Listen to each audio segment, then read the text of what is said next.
In a small coastal village where the wind whispered through bamboo roofs and the ocean glistened at dawn, lived two brothers. The older brother had inherited their parents' house, their land, and their wealth. He was strong, proud, and greedy. His storeroom was always full, but his heart was always empty. The younger brother, on the other hand, had inherited nothing but kindness. He lived in a humble shack, worked hard every day, and yet often went to bed hungry. But even in hardship, he never stopped smiling. He helped neighbors. He fed stray animals. He shared what little he had. It was on the last day of the year, when the cold wind blew hardest and the rice pot was empty, that the younger brother walked to his brother's grand house, hoping for just one bowl of food to welcome the new year. But instead of compassion, he received a sneer and a single dry bone tossed at his feet. "That's all beggars get," said the older brother. Ashamed, but not angry, the younger brother turned away, unaware that this painful moment was only the beginning of a miracle.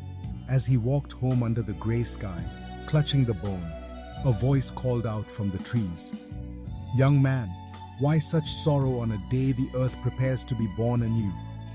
It was an old man, dressed in a faded cloak, eyes sparkling with warmth. The younger brother told his story, expecting nothing, but the old man simply nodded and said, "Come, the mountain has something for you." They climbed in silence through winding paths. Snow fell gently on pine branches. Birds watched from a distance. Finally, they reached a hidden cave, lit from within, glowing not with fire, but with peace. In the center lay a small, round millstone, resting quietly as though asleep. "This is no ordinary stone," said the old man. "It will give you anything you ask. Speak clearly, and never forget to say, 'Stop, mill, stop.'" The younger brother bowed deeply, not just in thanks, but in reverence. And when he looked up, the old man was gone. That night, the younger brother placed the millstone on the wooden floor of his hut.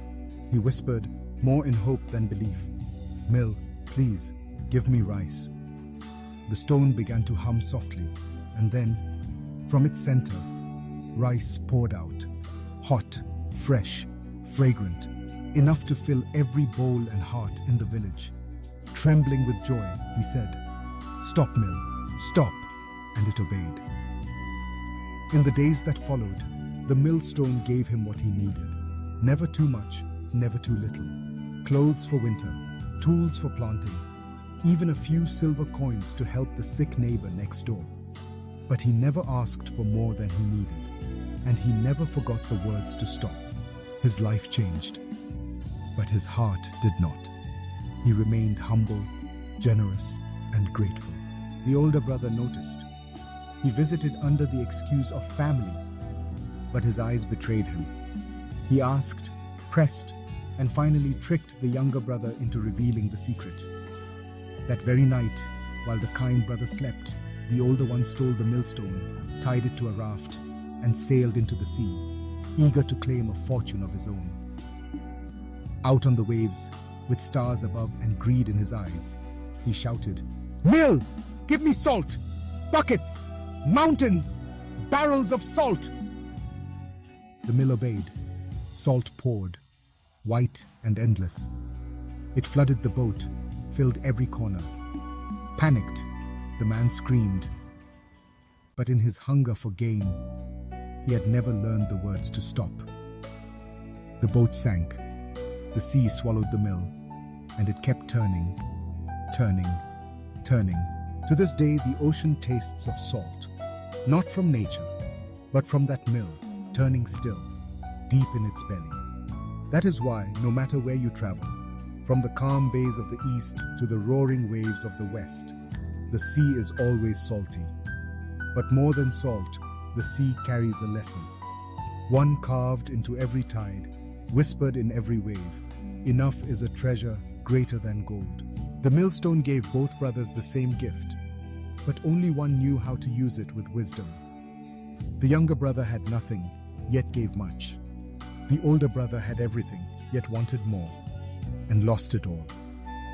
In life, what we ask for matters.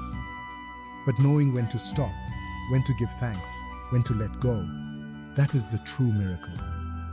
So as you walk your own path, whether you have plenty or little, remember, the sea is salty. Because someone forgot to say, "Stop, Mill, stop." May you never forget. If this story touched your heart, please share it with someone who needs a gentle reminder today. Leave a comment to tell us how this story made you feel. And don't forget to subscribe to Lotus Lantern Tales for more quiet, soul-soothing stories like this, told every week. Because sometimes, a simple story is all it takes to light a lantern in someone's soul.